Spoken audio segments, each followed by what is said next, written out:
I'm Ben Niederjohn. I'm Andres Campos, and we are here with Tim Prosser. the date is April 30th, Wednesday, 2025. All day. All day. And we are here in Merrill Park, Wisconsin. Where did you grow up?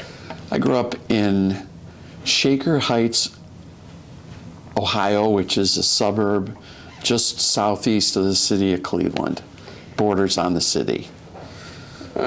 And who lived with you growing up? I am one of six. I am the third of six children. Both my mom and my dad were in the household with us. And I was born in 1952 in August, the day before we moved in to the house that I lived in all my life until I came to college. What did your parents do for a living? My mom was a homemaker, and she had taught school for a very short time before she had my sister, our oldest sibling, and my dad was a stockbroker. In Shaker Heights, was it mostly working class people? Shaker Heights is known as an affluent suburb. It always was much more diverse than people ever realized. When I was born, it was there was a program to integrate racially the city of Shaker Heights called the Ludlow Project, and so I always had friends who were both white and black from the time I was, say, playing summer baseball. And we had a very mixed housing stock.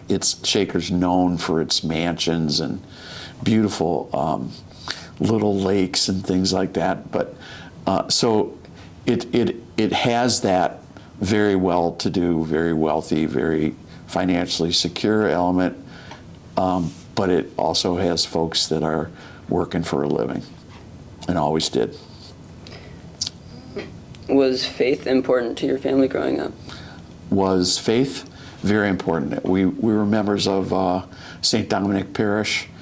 It was a very young parish compared to many in the city of Cleveland, and some of the suburbs for that matter. I think my grandmother was a charter member of the board when they rented space on Sundays in one of the public schools to have Mass. And then eventually they were able to get a permit to construct a church, which had to codify with the general aesthetic of Shaker, which was Georgian architecture for the most part. So a lot of brick, white wood trim. The interior, we had no stained glass windows. The interior it looked more like a Protestant church than a Catholic church in many ways. Yeah. Basically to conform to the aesthetic, and I think a general fear among the people of the government in Shaker Heights, which was largely Protestant at the time. Did you always attend St. Dominic's, or did you move around?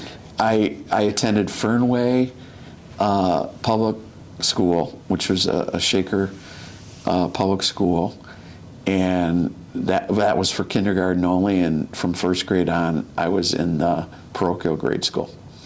And then I went to Cleveland St. Ignatius, which is very much like Marquette, Jesuit high school in a neighborhood very similar, older, working class neighborhood, educated. The immigrant population traditionally, and was not unlike Marquette High. Would you say there are any like major differences or major similarities between the two, Marquette High and St. Ignatius? Very much so. But Milwaukee is a slower town than, say, Cleveland. Cleveland likes to imagine itself as more Eastern than Midwestern sometimes. And in that respect, they're a little quicker on the draw than we might be when it comes to things that are sociological, demographic. The characters of the city are similar, in some, the two cities are similar, both very ethnic, traditionally, always having a labor pool of newly arrived folks. But the industry of Cleveland was much harsher and did not require as much skill as those industries in Milwaukee, and that made the populations a little different from each other.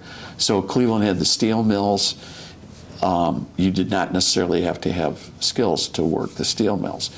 It was that type of more rugged, dirty old town, than Milwaukee ever was. Milwaukee had the beer industries; those were much cleaner.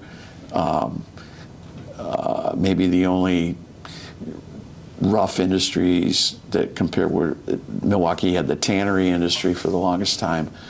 That made for a lot of pollutants. The steel mills made for a lot of pollutants. But Cleveland was always a little larger. It was founded earlier. It was founded in 1798, I think, and Milwaukee or state of Wisconsin didn't come in until 1840 something, right? 46, yeah. Yeah. So, there's a river that cuts the cities in half, both Cleveland and Milwaukee. Industries along the river, and the city growing up around the river. So very, very similar in some ways. And both cities on the Great Lakes, which meant transportation was a big part of the economy. So what were your very first impressions upon arriving in Milwaukee? Clean. It was a clean city. Remarkably, like I said, Cleveland was older and dirtier, and that was true all over town. You always saw litter, no matter where you were. And in terms of, quality of air, very different. When I was growing up, when I went to Ignatius, we were on land. Ignatius is on land above the river, very similar to what Marquette High is, and we would get a lot of the air pollution from the steel mills, to the point that we could trace messages on people's cars. If you had a car, you could leave a message on the hood of somebody's car on a daily basis. That's how much grit was being put out by the mills, and those were, of course, we didn't have scrubbers to filter out a lot of that pollution. So when people talk about Gary, Indiana, as once having been, the world's cesspool for pollution, Cleveland was right in the mix with that. The river caught fire spontaneously twice. It just exploded on fire because it was so toxic, so full of chemicals. Yeah. Do you think it's still true today that Milwaukee's clean? Not to the extent that it had been, no. And some of that was its German tradition.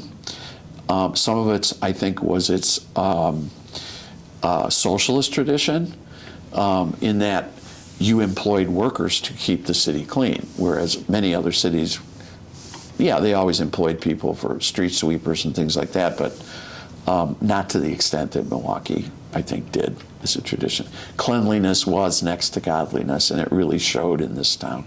Yeah. What drew you to come to Milwaukee? Why did you come to Milwaukee? I came because of college. I came to MarquetteU in the late summer of 1970. So I graduated in the spring of 70, came in the summer, late summer. So. Was Marquette always your first choice, or? No, it was not.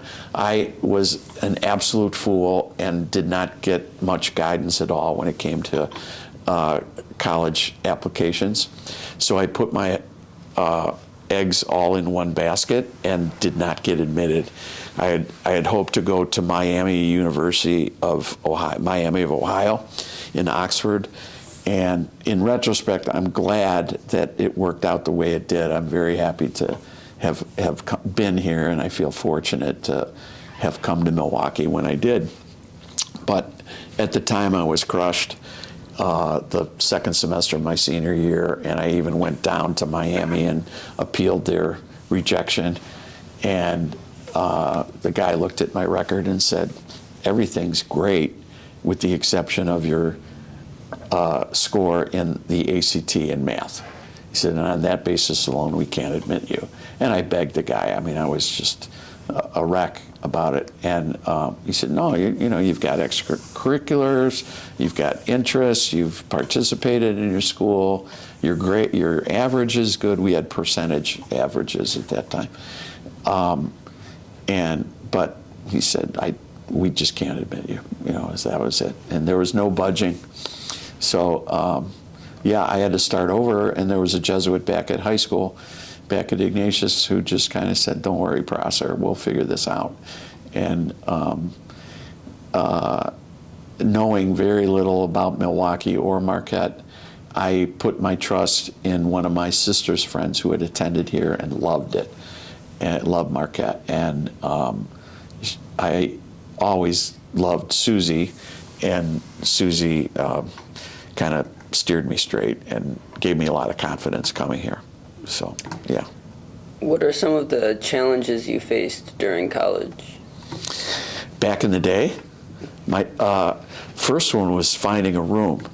So they over-admitted, and they had more students admitted than they did rooms for them. And when I first arrived, they were going to put me in the YMCA. And I basically said over my dead body. And they said, well, we really don't have anything. And I said, well, I'm going away for a couple hours. I'll come back, and I hope that you have a room for me. And they did. And I was fortunate because some people did wind up at the Y. But it took being assigned to someone else's room twice to get right before I had the right roommate in the right room. And that was kind of my welcome to Marquette is, you know, you better be ready to fend for yourself. Yeah? So, you know, you're going to have to stick up for yourself if things don't go as smoothly as you would have hoped. And what was it like having to juggle school, work, and family? Yeah. Well, I was married the second semester of my sophomore year. And our son was born that summer. And so when I came back as a junior, my wife, Denise, had left college. She had 2 years in at St. Mary's across from Notre Dame. And so she dropped out. Emmett was born in July. We came up here. We had a place. I had contracted a place at 14th and Kilbourne. And that was the biggest challenge of my life up to that point, was trying to be a father, a husband, a student, and work a couple part-time jobs. So different chapters to what could be a very long story, but basically my wife and I went 12 years never on the same shift until we really got stable that way. But we were committed. We wanted to stick it out. And our son we found out in my senior year, because he wasn't developing properly physically, and he wasn't crawling like you would have expected, and he wasn't walking at an age where you might anticipate it, was diagnosed with cerebral palsy. So we had my second semester of senior year,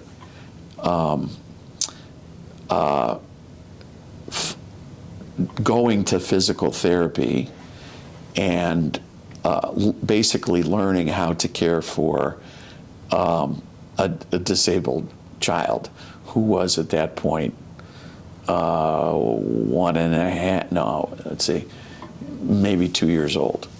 So my wife worked 3 part-time jobs in those 2 years. I worked a couple jobs. I shifted a lot of my classes to night classes, and we made it. So, yeah. Graduated in '74. What were some of the challenges early on in your career as a teacher? I think just trying to stay calm enough to believe that I could get it all done.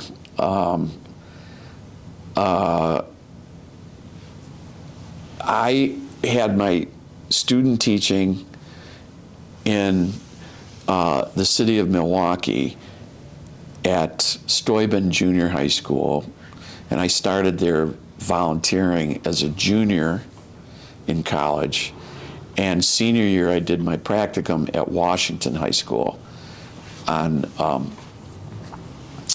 blanking on the name of the street now.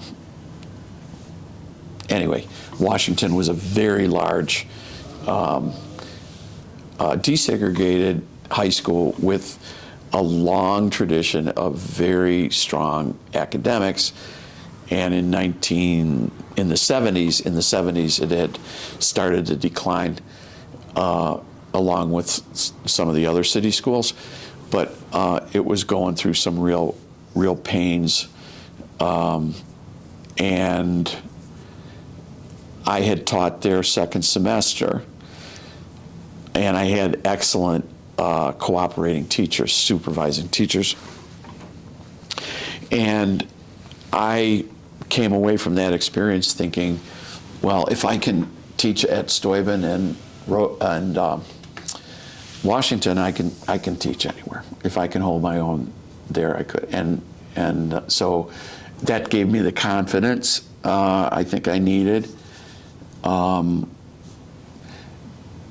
Organization was always, because I felt like I was just getting pulled every direction, and just creating a space mentally for myself, just to concentrate, do some planning, and then get in and execute, was always a good challenge, one that I was up for.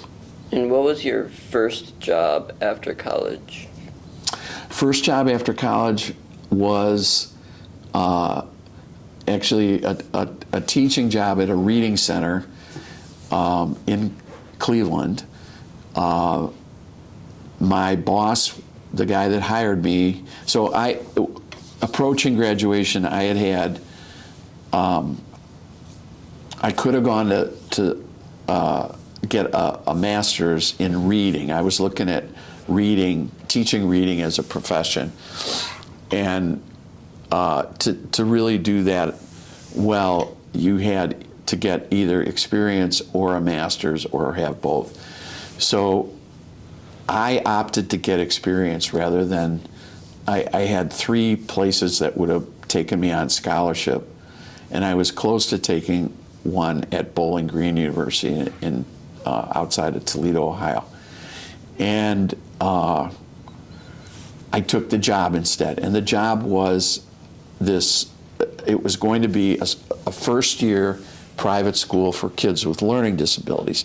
Now, this is 1974, and learning disabilities is a brand new field. I mean, we didn't have the vocabulary that we do now, so to speak, to comprehend what students were being challenged by, what were truly disabilities. We knew about dyslexia, but we didn't understand all the other kinds of executive functioning skills disorders that might come with that. So it was an incredible learning period for the field, and it was exciting in that respect. So this guy was starting a school for kids with learning disabilities that basically the schools had given up on, and they really didn't have a place for. And so it was 40 kids. We rented space from a women's college in one of the dormitories that slept two. The size of the room would be a small dorm room that slept two, and those were our classrooms. And there were women living upstairs in the dorm. This is at Ursuline College outside of the city, Pepper Pike, Ohio, and it was kind of the culmination of this guy's dreams, my boss's dreams. His name was Kenneth Oldman, and he was in his 70s. He's a big giant of a man, and he had incredible energy. He had a doctorate in music and a doctorate in industrial psychology. I mean, what kind of combination is that? But he always had a spot in his heart for kids who really struggled with school, and he took it upon himself to learn and learn and learn. And he spent years kind of studying, and then he adopted some children that had disabilities, and he wound up starting a reading center to help kids that were struggling with reading at any level in school. And so the school, what became known as the Oldman Transitional School, was an outgrowth of these reading centers that he had had for about 10 years. So he did the reading center thing for a long time, and then finally he got his dream, which was the school. And there were 40 kids and 5 full-time teachers and 2 or 3 part-time teachers. And we got really tight as a faculty. We ask about challenges. We had a principal that they hired out of retirement, and one day she hit a child, so she was gone, and we functioned without a principal from mid-November to mid-March. Just the teachers then taking care of business. And what the director did, what the owner did, was bring in a child psychologist, a young guy, Carl Whiteman, and he staffed us one night a week, and we would take 2 kids' folders. They had case histories on these kids, and some of the cases were just heartbreaking. And Carl coached us as to how to best respond to a kid in a certain situation, kind of like so we were being consistent in terms of how we handled this kid. And what we found was they were not as, say, learning challenged as they were emotionally challenged, almost to a person. And those are the kids that we were working with. We were working largely with kids who just were emotionally disturbed in some way, and some of them had some really bizarre case histories. And was that job able to support your family financially? Oh man, it was God's work. I was making $7,000. This is 1974, 75, gross, no benefits, with a child and a child on the way. Rachel was born that year in March. And that was the year we ended up moving 5 times. So just to keep going.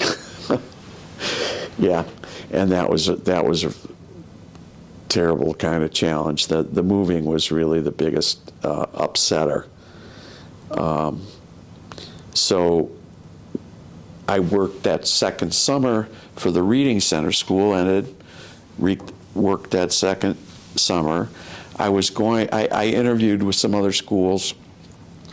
I thought I might have had a job with the university school there, and there was a real behind-the-scenes kind of thing going on between our director and the principal or whoever hired at U.S. The university school in Cleveland. And long story short, I went back. I was supposed to go back to Oldman School for the second year, and I got a call very late, and they said it was a professor from Marquette University that I had that I loved. Her name was Eileen Sargent, and I had her for some reading courses, and she said, Tim, I know you're interested in getting back to Milwaukee, and we were, largely because of Emmett. His therapy and medical, the orthopedists in Cleveland were adequate, but it wasn't the same as how we had started in Milwaukee.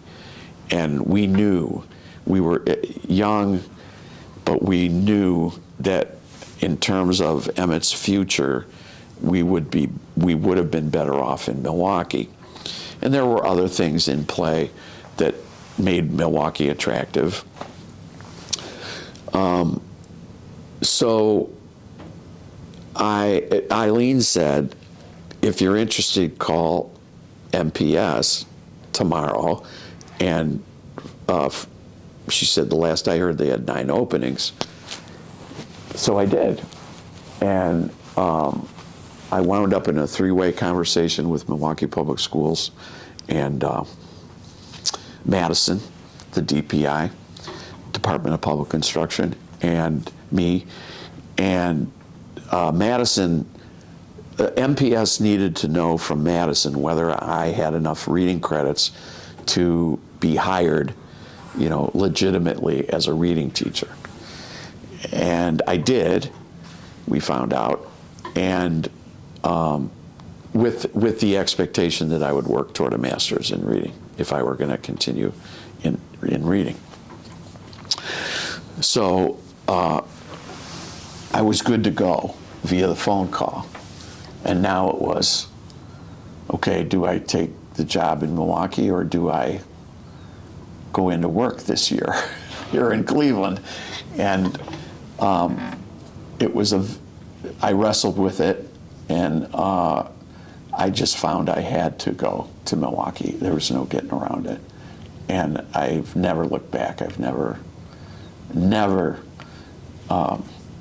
questioned that decision.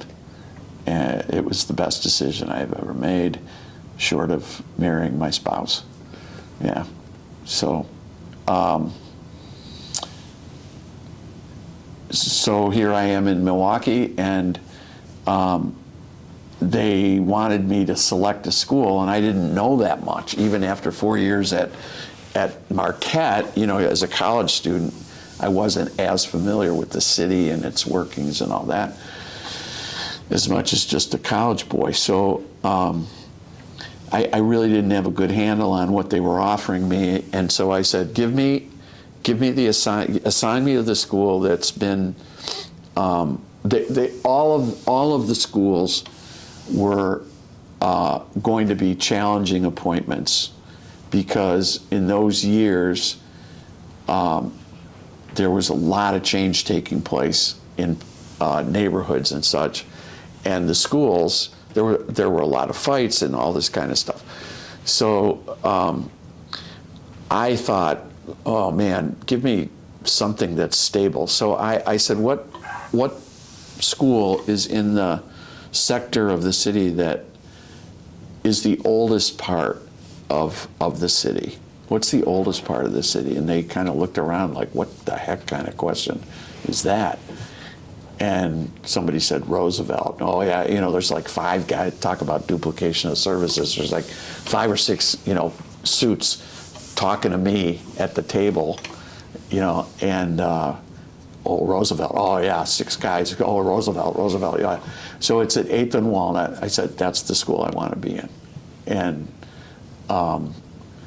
later, it was like, it would have been their last choice, right? It would have been their last choice. But when the meeting was over, they said, what was that about? You know, what kind of question is it?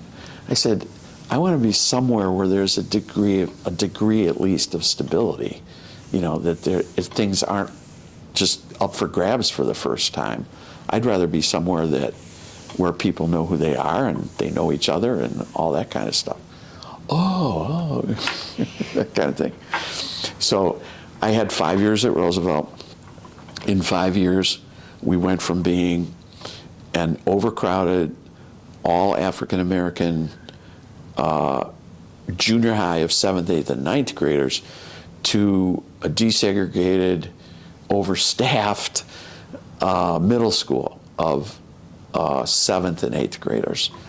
And the first 3 years were amazing. My learning curve was just amazing, just in teaching, in the culture, in the political structure of the union and the school board. I was elected a union representative, I think in my second year, which put me in some strange situations. I've been on both sides of the union issue in terms of how it works effectively and how it's sometimes ineffective. So the good things is if you didn't have a contract, you would be exploited, and I saw that any number of times where people would have taken advantage of me. And then there were other times when I found myself, because we had a contract, defending people that had no business being defended.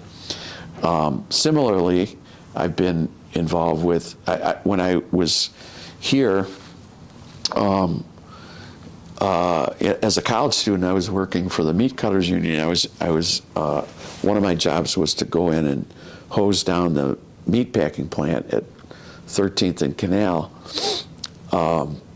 It was called Milwaukee Dressed Beef, and we had 90-pound pressure hoses. They threw 90 pounds of pressure at 220 degrees, and we hosed down the plant ceiling to floor at the end of the workday. And there, I found out, actually my buddy found out, that we were being paid less than what the contract called for. And so, to make a long story short, we went to the union steward and we got the runaround. We went to the union headquarters and we got the runaround. And we kept getting put off. Finally, we went to the national. We realized that it was probably a sweetheart deal. There was probably an arrangement between the union and the owners of the company to basically pay us off the books at a lesser rate. So, and the union would look the other way for other concessions. So we finally went to the National Labor Relations Board downtown, the government, and filed like a 14-point petition and won. And it was a huge amount of back pay for me. I can tell you, it was the summer of '73. And because we had been laid off, there was a meat shortage in August of '73 all around the country. And so people were getting laid off in the industry, and we were the first to go.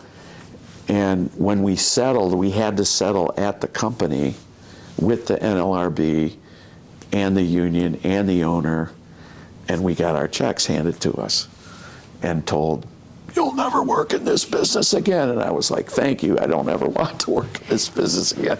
Yeah, so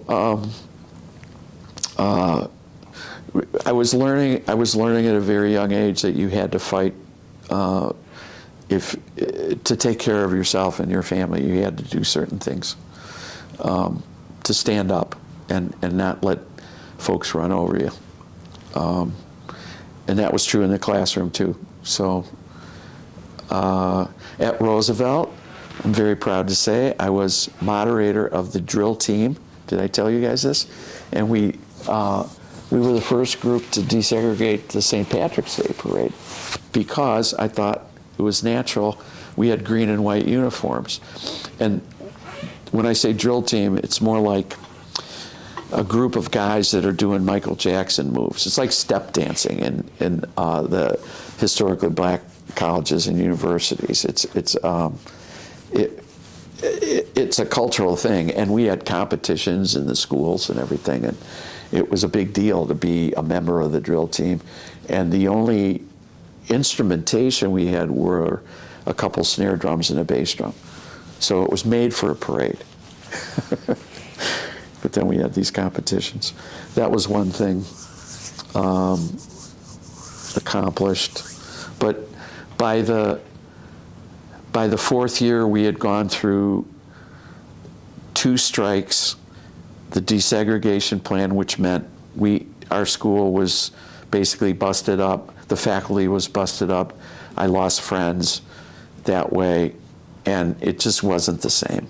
And so I was looking for something else, really after 3 years. I applied here and was told, we like you, but you don't have a master's, go finish your master's. Okay, which I was working on. So when I got that, I had once I got my master's, I had my resume on their desk the next day, and they did hire me.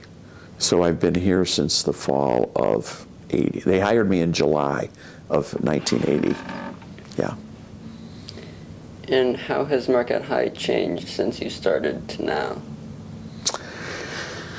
I think the essence hasn't, in that the Ignatian charism, I think, is very much alive. We were told, it's kind of interesting, when I came on board, the faculty was going through a kind of sociological change of its own. They were shifting from a predominantly Jesuit faculty to an increasingly lay faculty. And it was already that was already the case. The Jesuits were in the minority by the time I got here in 80. But it was still the pains of accepting that reality, I think.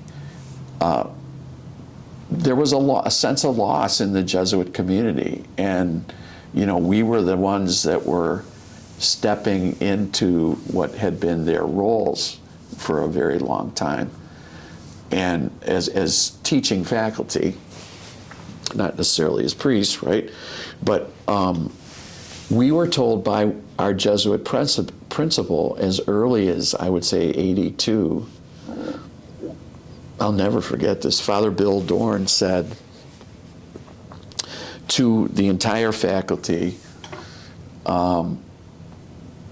that, in his opinion, we were more Jesuit than we had ever been. And at that point, we had passed the tipping point, well past the tipping point of a majority lay people to Jesuit. But he was saying, we are more Jesuit than we had ever been. And it was largely because of the spirit of the teachers and what they were willing to give to the students and each other. So it made me so proud to be here, and it's made me proud every day I work here. So that was really something, to be brought in to something that has been so powerful in people's lives for so long. It is really just a privilege. You know, it really is a privilege. So I'm very grateful for that. And then, you know, I went to a Jesuit high school, and I got more Jesuitized, you might say, as a high school student than I ever did as a college student. But Marquette was Jesuit, and looking back on it, yeah, it was. But I got more of that as a high school student than I did as a college student.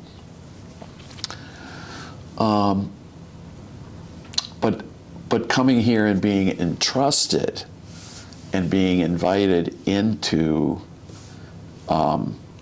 what constitutes Ignatian spirituality has been very empowering. So that's made a huge difference in my teaching. Yeah, and my family. Yeah, my relationships. Yeah. So was the fact that Marquette High was Jesuit, was that a big reason why you wanted to work here? Good question. I think it was a kind of home that I assumed I would understand. I didn't know Marquette High.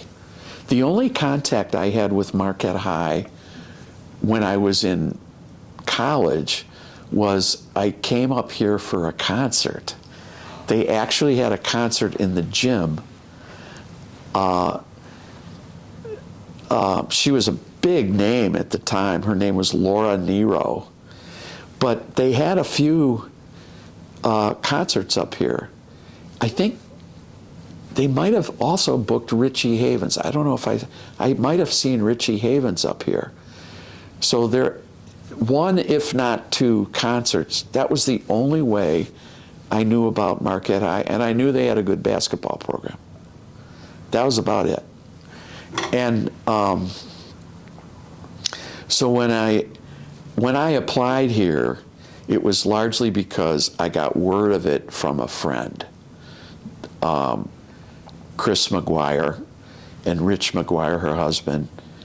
And Chris was a counselor here. And she said, if you're interested, Marquette High is hiring English teacher. And I think, like I said, that's when I had my resume on the next day. So I knew it would be familiar because of my time at Ignatius. I wanted to get into a position where I could both teach and coach, and I did. I figured my chances were as good here as anywhere else. They hired me as a coach the first year. So, yeah. What did you end up coaching? Basketball. Basketball. Yeah. Eventually, moderating follies, and then I had tennis for 5 years, the JV tennis program for 5 years, yeah. That was fun. So what are some Marquette High traditions or memories that stand out to you? Faculty, a couple faculty Halloween parties, parties at people's houses. It was very sociable. Very sociable. Someone got it in his head, I don't know who, that it would be clever if he parked his car on someone's front lawn. Next thing you knew, there were 15 cars parked on the guy's lawn. You know, that kind of thing. At our house, after we moved into the house that we're still in, we had a very large backyard, and we had a huge willow tree. Well, in this same era of, you know, go to somebody's house, leave your car on his front lawn, we had this huge willow tree with, you know, rocks around it that kind of made a circle and a lot of space, enough for smaller cars to drive around it. We had a road rally in our backyard one party. You know, it was things like that that made for a lot of crazy fun that really built relationships. People didn't take themselves too seriously, and yet they were really committed to what the mission is here. So work hard, play hard, so to speak.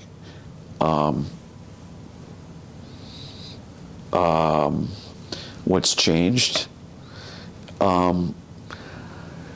Youth are youth, you know. Students are students. You've got it. Kids always have ambitions. They always have fears. And you know, they say, you know, working with younger people, it always keeps you young. And, you know, it just sounded like a platitude to me for decades. But as I get older and older, I truly believe, and I see some of my folks that haven't been in this climate, this atmosphere, I can see some differences where my thinking isn't as hardened maybe as it might be if I were never around youth as long as I have been. But technology has changed a lot. I do believe it when the scientists tell us that it is affecting our brains to a certain extent.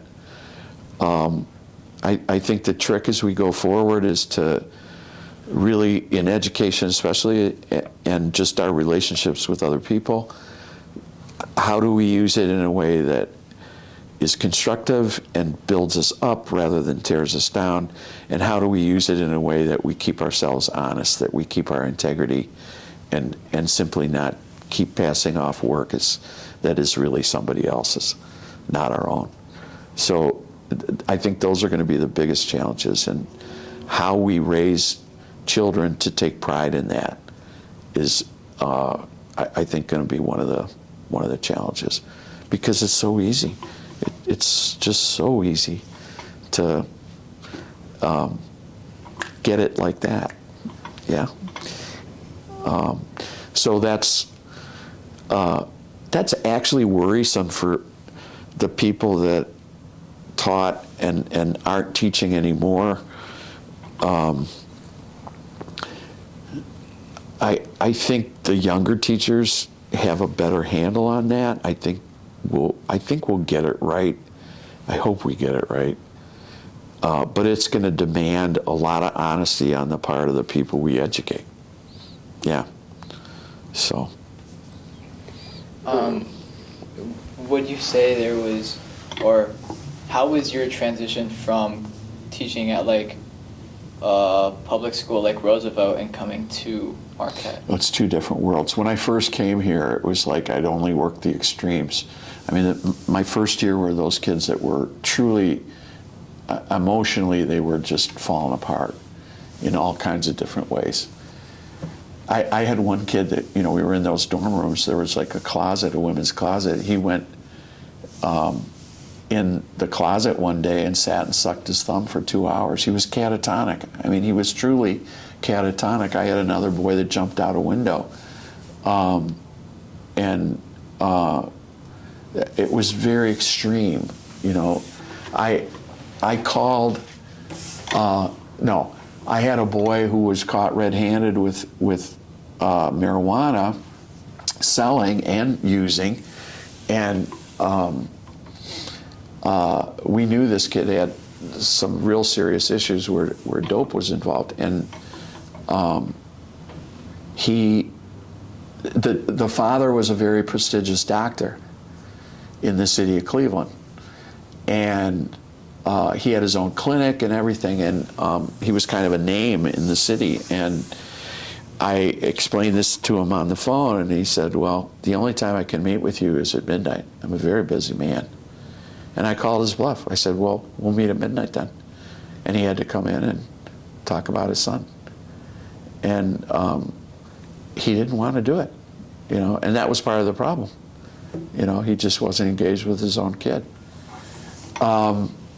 So those were really extreme. Those are just a handful of stuff that was really, really extreme stuff. And then I went to Roosevelt, where we actually had a kid that was knifed and left for dead on the playground.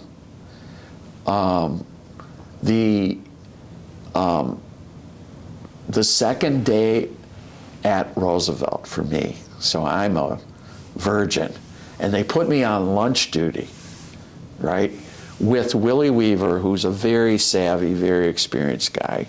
Got to be good friends with Willie. And we've got, approximately, I would say, 300 kids in the lunchroom.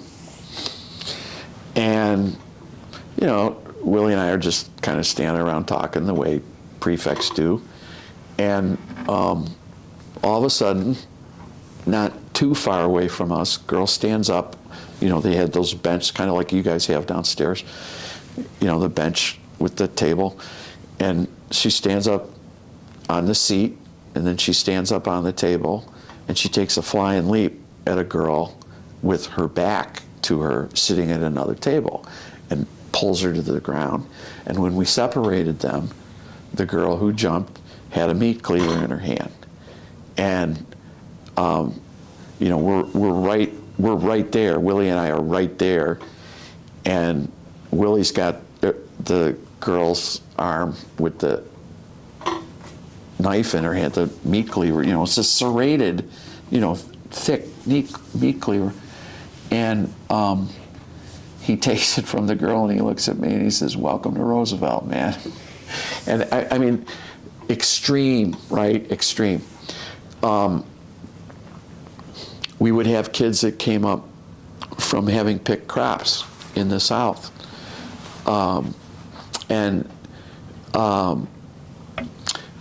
People have a hard time comprehending this, but one of the reasons why the absentee rate is as high as it is in inner city schools is because the kids themselves are dependent on to watch other kids that might be in their family, especially if they're sick. So if mom and dad have to go to work, or if only your mom who's in the household has to go to work, who's going to mind, the 2-year-old? And so you've got a lot of absences that occur just because of that. So on any given day, we might have up to a third of the school absent, 1 out of 3 kids, if you can imagine, right? And some of that's truancy, but most of it is kids being responsible to their families. And so anyway, we would get kids up from the south, who were coming right out of the fields in late October, early November, and they disappear in, early April, right? So they're only getting that much education, right? They're only getting those winter months of education, and basically they're gone because they have to earn money for their family. These are real. These are realities that I was,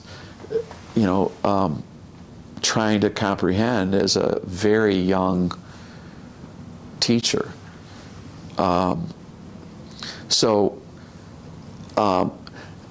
By the same token, I met some of the most wonderful kids I've ever taught that were in those 5 years.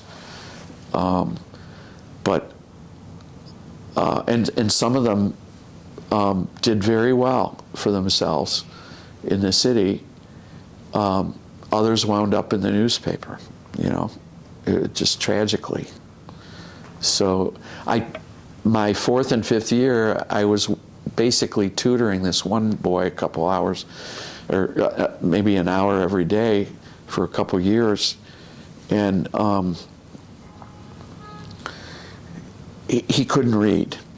I mean, it was beyond my capacity to work with. There was something organic, had to have been something organic and the little progress I made wasn't really satisfying.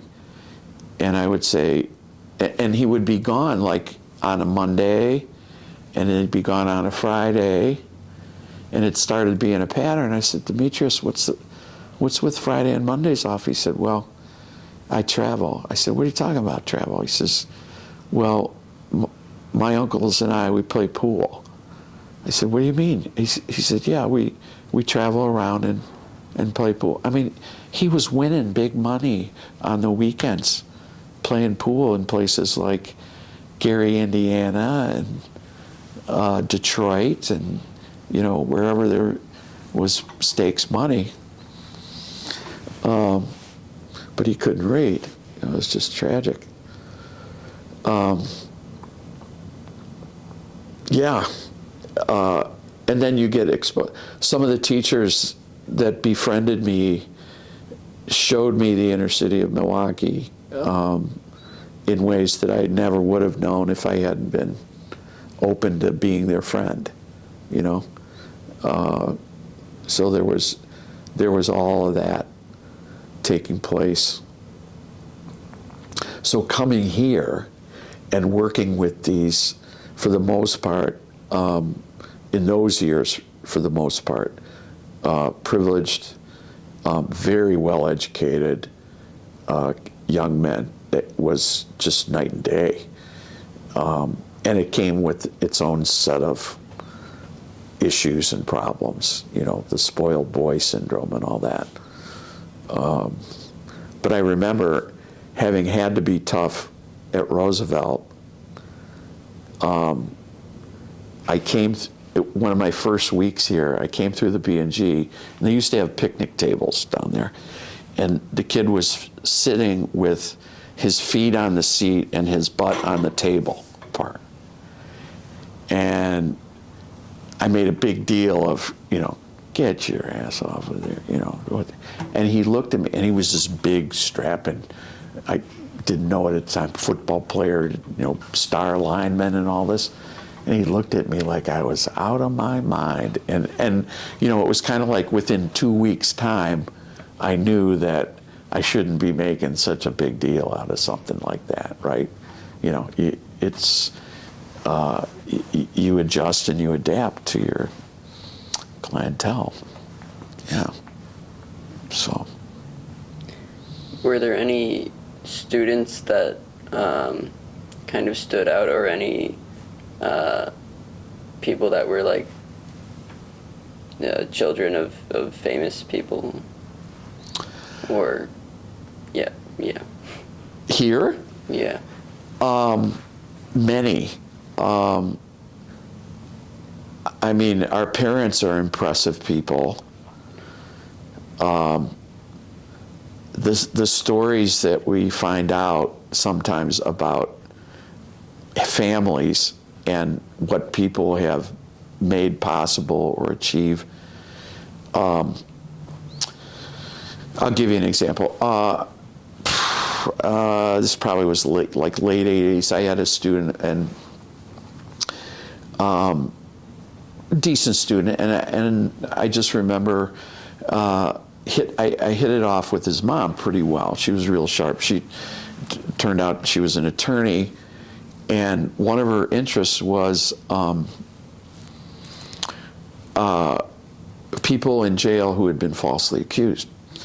And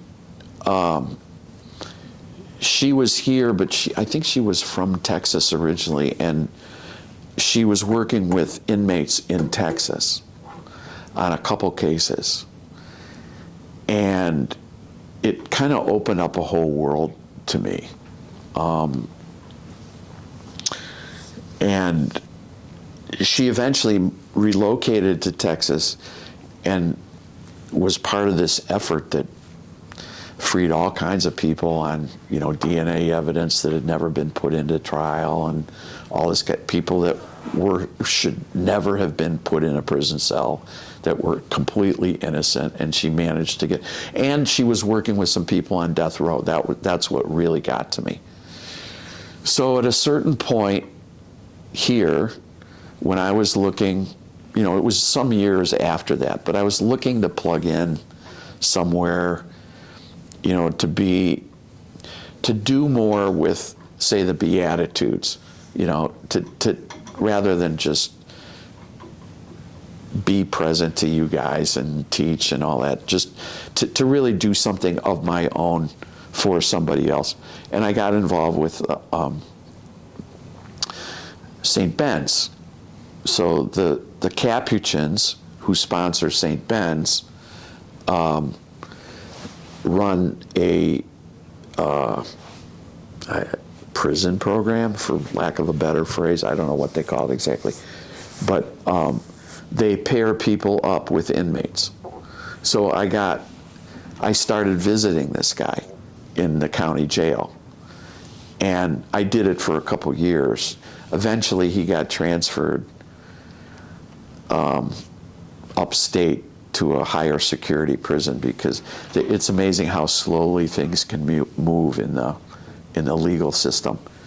So he was actually sent up because of a federal crime, but they couldn't get his case into court. There were all kinds of technicalities, but he wound up kind of just sitting here for the longest time, when he probably should have been in a more secure prison. But I was visiting him, and it really had an effect on me. And I found out that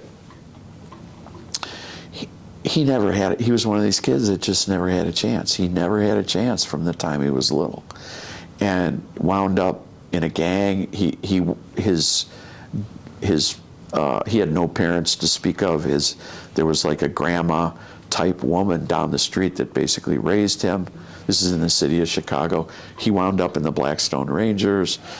You know, he was beaten so many times. He was addled in his brain, and so he always made the worst choices, and he wound up doing really, really stupid stuff that eventually he committed a federal crime by calling in a bomb threat, and I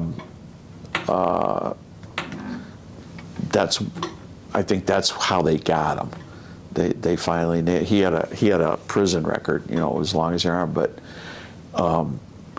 it was kind of like he never had a chance. And for him, the only solace I came to find was prayer. And it kind of changed my whole attitude about prayer as well.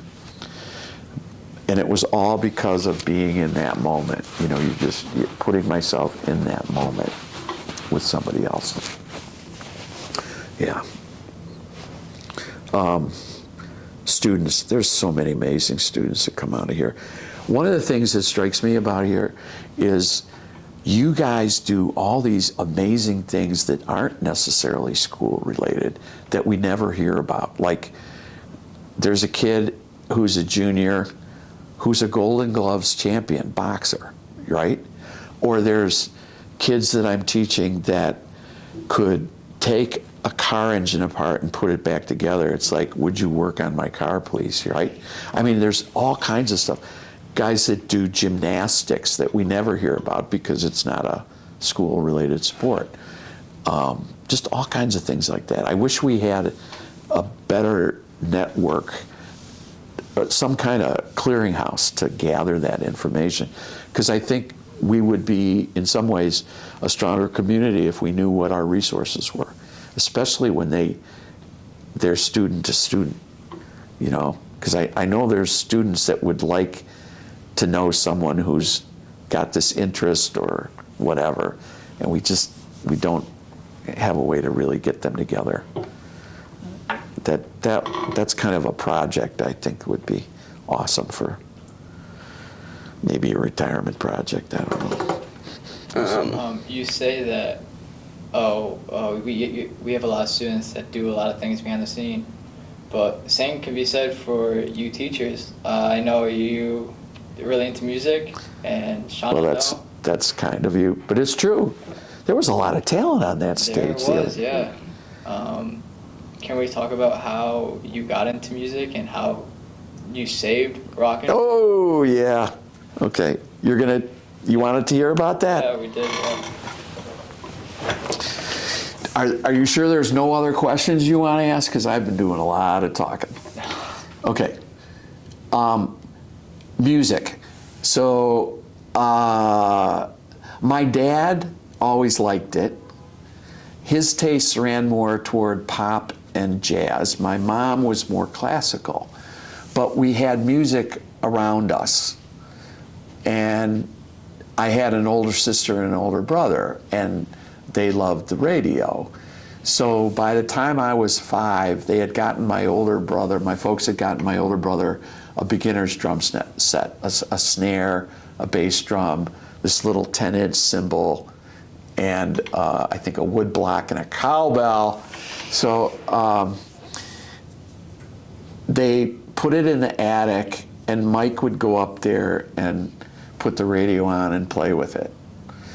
And then when I got to be about, I don't know, 5 or 6, I started going up, right? So he was 3 years older than I was. And then Colleen started buying 45 records. And then we had a little phonograph, you know, little record player up in the attic too with the radio. And then my brother started buying records. And eventually I was old enough to buy 45s. So we'd have stacks of 45s, and I could put those on and drum along with them. And then my brother kind of lost interest, and I got more interested, and they traded in that beginner set for another beginner set that was a little better, with a hi-hat with a foot cymbal. And then when I was in high school, I bought a used set off of my friend, which was the biggest purchase of my life. It was all my lawn cutting money and babysitting money and whatever. So I had a real set, and I never took lessons. I wish I had. I don't read music, but it was all just off the radio and keeping time and records and all that. So I had a friend, this friend that I bought the set off of was really, really into drums. And I'd go over to his house and play his set, and then that was the one I finally bought. And we did talent shows. We had teachers that got our classes, grade school, got our classes involved with music. We always had a music teacher at school. We were lucky that way. So we always had like once a week, like something to do with music. And we just loved it. We also had a parish choir that I was in as a kid, the boys' choir. And a lot of us were in that. So music was just part of it, even though I didn't read. And then part of the life.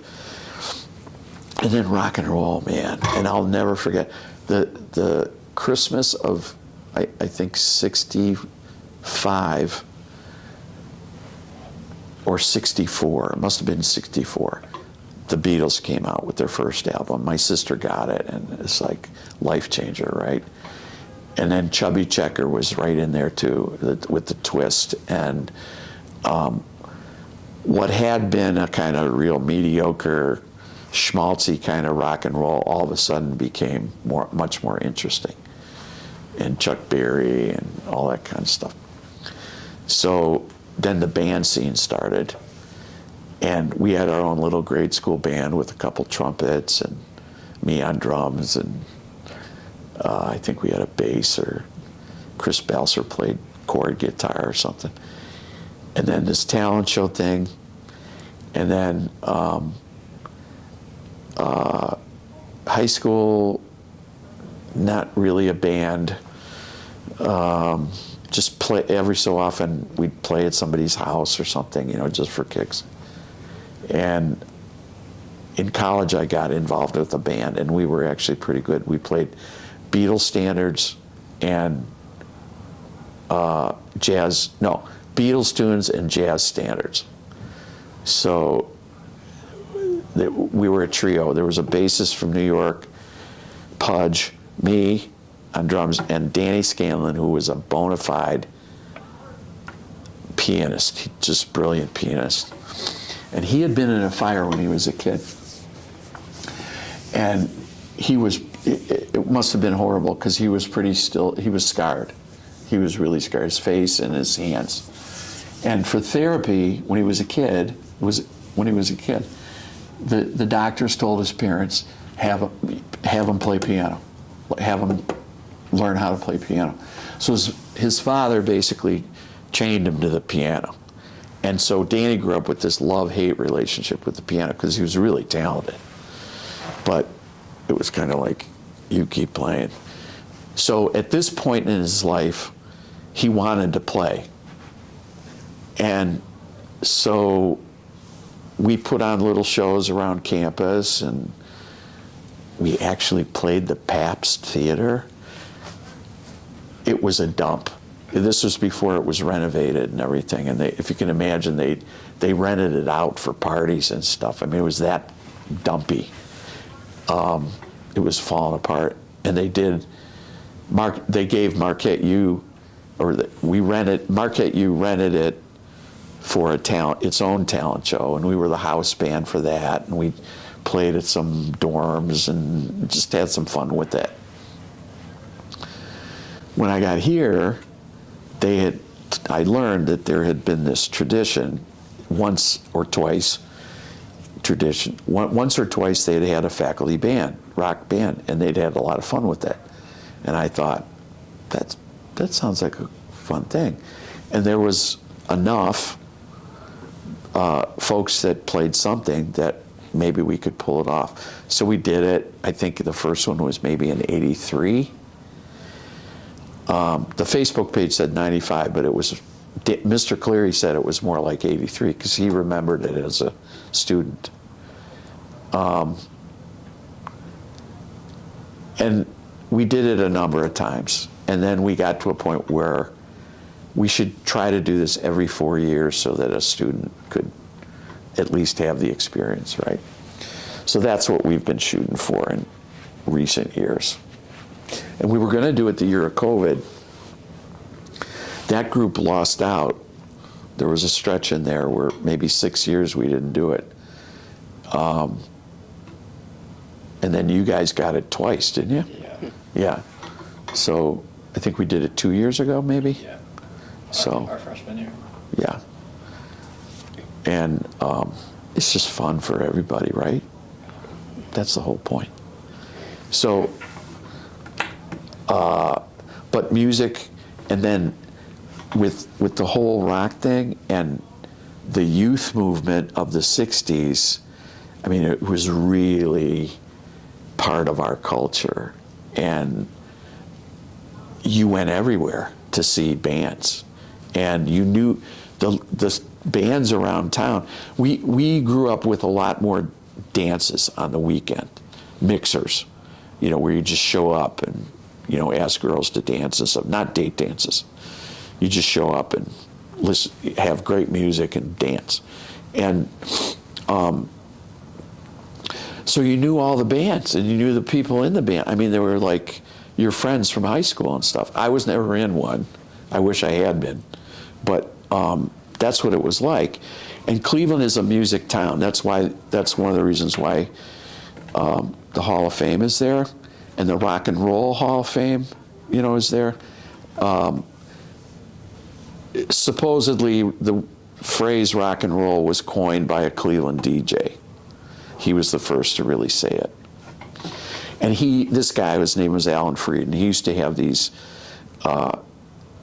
later night concerts, and he'd bring in 5-6 groups, This is in the 50s, and he got rock and roll going, and then when the Beatles hit, it just took off to a different level.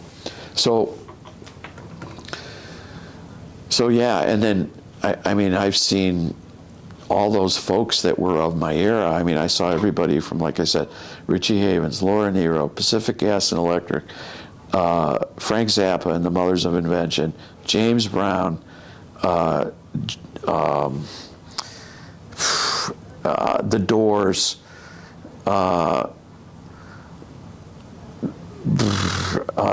Judy Collins, the Flying Burrito Brothers,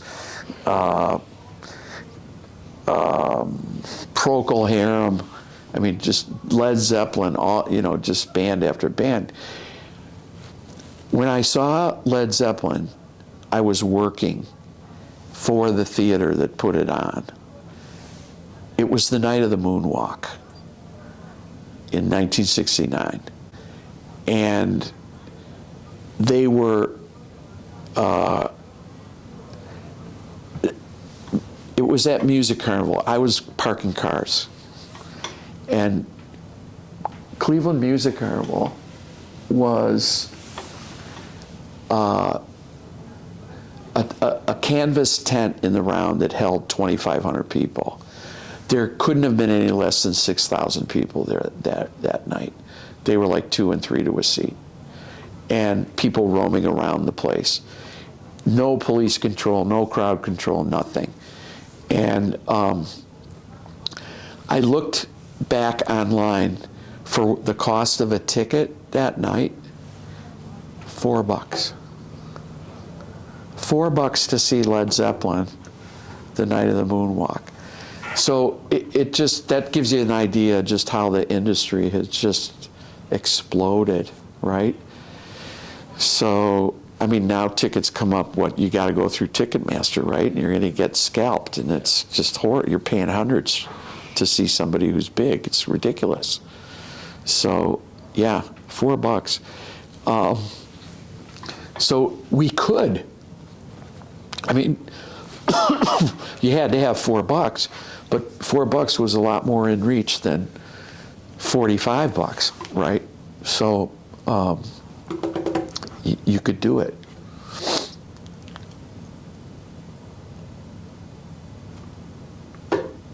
So yes, I helped Jimmy Page get off stage safely after having been sucker punched the night I saved rock and roll. That's the long and short of it. So there was this guy, so if you can imagine, I'm 130 pounds maybe, right? I'm a junior going into senior. What would that have been? Yeah, going into senior year. So the summer of '69. And it was a thrilling night. It was a great, hot summer night and everything. And everything was electrified because there were so many people around.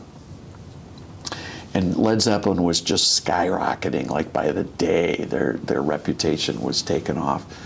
They might have just cut their second album. They had at least their first album out. And I think most of the songs were in their set was off that. I think they played 90 minutes maybe and were off stage. Okay, so the stage think of a bowl, and the seats in the theater are all around the bowl, and to get on stage you have to walk down these aisles and then up a few steps, and then you're at stage level. Okay, so the band's in the middle of the stage, and they wanted us, the guys who park cars, to sit on the stage as security, okay, in our little orange shirts, t-shirts. And so we are right there. I mean, we've got the best seat in the house, right? And now it's time, the concert is ending. I mean, it's just pandemonium the whole time. And we have to get them off stage. And we know it's going to be a challenge. So we're lined up on the aisle to get them up so they can go around to the dressing room, right? So first they have to come down those steps in order to go up the aisle. And there's only this much aisle between the sections. I mean, it's like as wide as your desk. And we're trying to figure out the best way to clear the space so they can get through, and they can't. Everything's bottlenecked. They're not going anywhere. And there's this guy I see over there, and he's reaching over, and he's standing on the seats trying to get closer, and there's like 5 or 6 people between them. And I'm here, and I'm trying to let them pass behind me. And now I'm turned around with my back to the guy, and he's reaching over my shoulder trying to get his hands on Jimmy Page's guitar neck. And he's trying to move toward the aisle. And in the meantime, I'm trying to position myself in a way that might help these guys, help the bottleneck, open up. So I'm seeing this guy now, and he's over my shoulder, and he's reaching for the guitar, and I turn around and I push him back. Okay, well, he's not happy with that. So a few moments pass, and then he's going to try right again. He's going to come right back at it, and this time he's more aggressive, and the guy next to me, my parking guy buddy, is going to help me push him back, and we push him back. And we're still trying to figure out what's the best way to help Paige get out of this bottleneck. And I know I got a pain in the neck behind me, and I'm kind of like trying to keep it together to get this guy up the aisle. And then I feel this tap, tap, tap, tap, and like an idiot, I turn to look, and bam, okay, right in the kisser, stars. I mean, just pain and stars, and I'm completely worthless for a moment. And with that, somehow the bottleneck opens, Paige goes shooting up, and it's like job's over all of a sudden. And the guy didn't get any satisfaction, and I'm feeling pain. So in the meantime, what has transpired? To this day, I have not had a postcard. I have not received a letter. I never got a phone call. I never got any offer of comp tickets or, an invitation to backstage. Nothing. The man, Paige, owes me. That was the night I saved rock and roll. And that's the story. Right. Do you have stories about like Summerfest or? Well, I was at we were at the first Summerfest. So I remember when it was straw over mud and cinders. Nothing was paved or aesthetically neat or clean, or it was raw. And so I kind of grew up with it as a young adult, and that was a lot of fun, taking family and seeing, again, just amazing acts. Sam and Dave, Paul Revere and the Raiders, Stevie Wonder, James Taylor. I mean, just all kinds of people that I love their music. Yeah. Any other concert stories? Concert stories. A student, and this goes with guys that have done great things, he's actually the brother of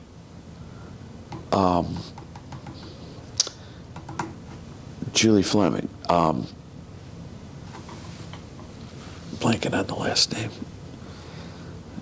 Math teacher. Julie. Math teacher.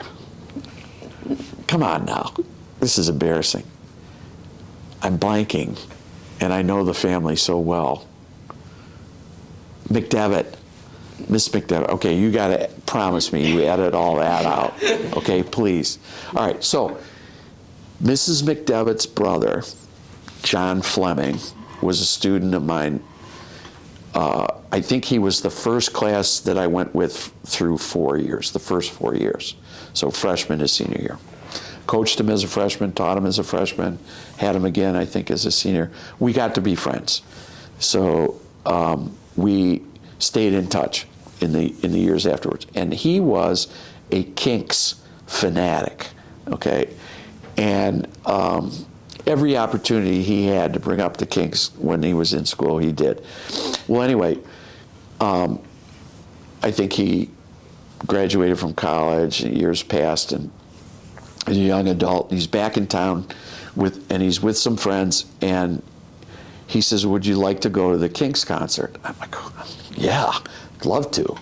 Okay, had never seen them. And always had wanted to. And they were kind of shortchanged during the British invasion. They were the band that never got over when all these other bands were coming, because they always screwed up something, like they didn't plan well, or they didn't have their visas in order, or whatever it was. So anyway, so now they're touring the States, and they went to Alpine Valley, and this is one of those kind of a backstage story. But so John and these guys take me to the show, and we get there early enough. We've got time on our hands. So one of the group says, "Why don't we go over to the hotel and see if they're around? You know, it's close to concert time. They'll probably be coming out to get into their limousines and come over." So I'm like, "Yeah, I'm game." So there was this trail. They knew I couldn't do it today. I wouldn't know how to do it, but they knew the way to get over toward this hotel from the concert hall, from the stage area. And we went over there, and it was like it had been planned. They're just coming out of the door of the hotel, and it's Ray and Dave Davies, the Davies brothers, and they're the warmest, most personable people you'd want to. So one of the guys in the group says, "Hey Ray, hey Dave," you know, and they were actually delighted that the guys in the group knew about some of their lives and, you know, things that had happened, and they carried on a little conversation, and just like, you know, they were neighbors or something. And then they said, "Well, we got to get to the stage. We got to go." I said, "Okay, get in the limo and take off." That's great. Backstage is always fun if you get the chance. We followed the Muddy Waters band during the college years, and if you can imagine, MarquetteU brought Muddy Waters for a 10:30 show during orientation week out at Holy Hill. Okay, so they put us on buses. We go out to Holy Hill, and 10:30 comes around, and now, ladies and gentlemen, for your entertainment pleasure, the Muddy Waters band. And they were like amazing, just absolutely amazing. And my friends and I were like right up against the stage for the whole thing. It was just a makeshift little wooden job. And so that was fun. And then they came again to MarquetteU, and we chatted with them a little bit after the show. So the third time we saw them, we were at Notre Dame. They had a blues festival. And off to the side of the stage, they had like a couple curtains hanging on pipes and stuff, you know, supposed to be the waiting area for the bands. And the curtains are parted. And they see us, and a couple guys recognized us, and they go, "Come on back, come on, you know, come on in." And so they've got little grandchildren running around, and somebody's passing the bottle, and Muddy Waters is dealing out cards, and it was like, you know, you're part of the family. It was just incredible. So chatted a little bit, and, you know, wished them well in the concert, and off to see him. But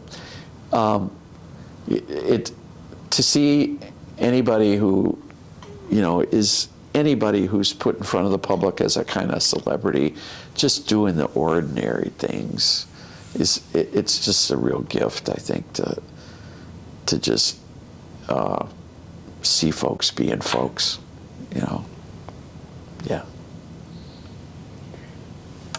Yeah. I'm done. Yeah. We'd just like to say thank you so much. Oh, yeah. Yeah. Yeah, we really appreciate this. Oh, I'm Hearing glad your to do it for story. you guys. Yep. You get very good press from Mr. Parsons, by the way. Oh, The two of you. Yeah. Yeah. Thank you. So he's fans of yours. He's a fan of yours. All right, then. Yeah. Okay, Marquette. I'm going home for dinner.